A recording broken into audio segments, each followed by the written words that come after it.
Hey everybody, my name is Paula Gibson. I'm the director of the Healthcare Workforce Training Institute. We're a nonprofit committed to increasing and advancing the healthcare workforce through quality certifications and trainings. Today, we have gotten a great donation from the Community Foundation of Chippewa County to enhance our educational experience for our students. We're going to be unboxing our brand new mannequins. Whew, that tape is tight. Here is our mannequin.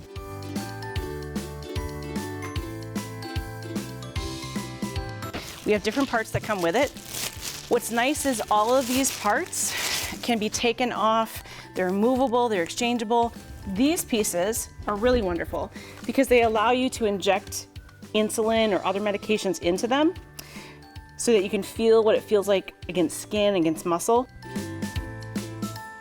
One thing that's really nice too is we can actually put oxygen up into the nose so they can see it. The teeth can actually be brushed.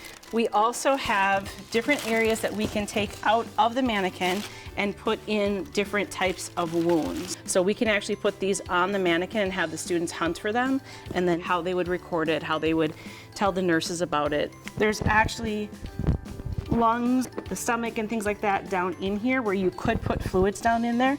We're really excited about these mannequins. The ones that we had before were pretty old, a couple of decades old.